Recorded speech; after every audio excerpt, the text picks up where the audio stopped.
Amazing morning everyone from I Am Worldwide, and sa mga taong gustong bumili ng aming world-class amazing organic barley.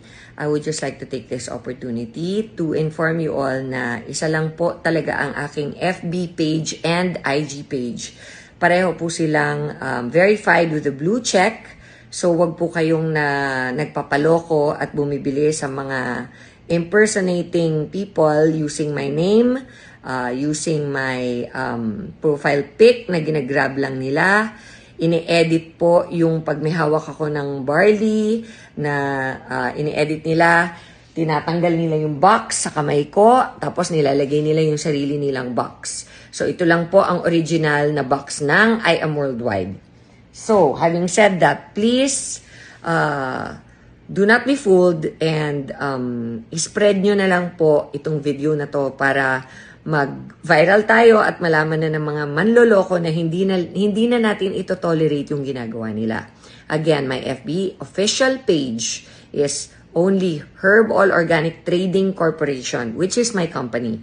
And my personal official account is Maritoni Fernandez-Dairit. Wala na pong dugtong yon and meron pong blue check. Sa IG naman po, ang official page ko po is at Herbal Organic. Dire-diretso lang po yun, walang space. HERBALLORGANIC.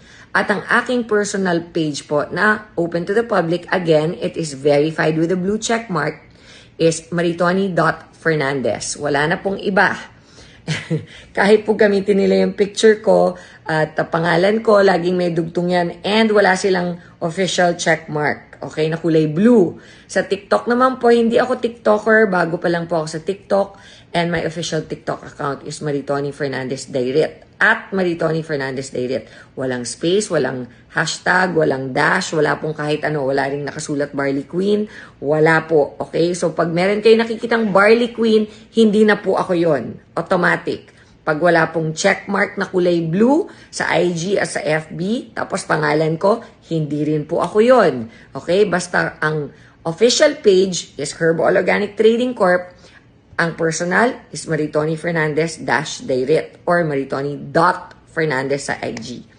Isa pa po, I'd like to take this opportunity to please ask you all to stop buying from people na hindi nyo kilala or walang distributor's card from I Am Worldwide. Isa pa po is huwag kayong bumibili ng mga underpriced products. Kasi kung underpriced po yan, fake po yan. Bakit?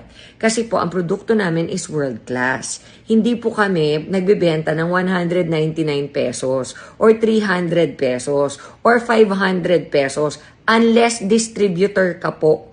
So, kahit 800, hindi po kayo makakabili. If you want the real deal, it's 1,000 pesos per box. If it's less than 1,000 pesos per box, magduda na po kayo. Hindi po original yan. Bakit ko nasabi yon? Dahil po ako ang supplier. Alam ko po ang presyo at ang value ng produkto natin. Okay? Kaya po kung mas less yan, sigurado po fake ang laman yan. Huwag na kayo mag-aksaya ng pera. Yung last na lang po na sasabihin ko sa inyo, kung interesado po kayo maging distributors, marami po kaming distributors sa Philippines, all around the world. Pero po, ang number one, malalaman mong fake yan pag less than 1,000 pesos per box. Okay? And ang distributorship namin, ang packages po range. Our lowest that I know is only 5,600. Meron kaming 16,800. Meron kaming 44,800. Meron kaming 198,000. So, pag hindi po yan yung mga presyo, wag na kayo maniwala. Okay?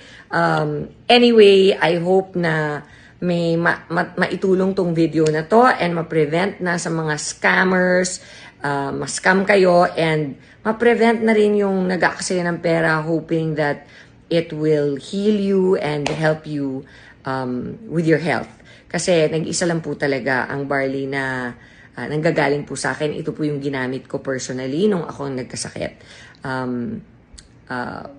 That's it. I hope that may matutunan kayo from this video. And if there are any more questions, please feel free to IG me. Again, maritoni.fernandez or better yet, at Herb All Organic. HERBALLORGANIC. Doon po sinasagot ko lahat ng tanong. God bless you. Always your Barley Queen.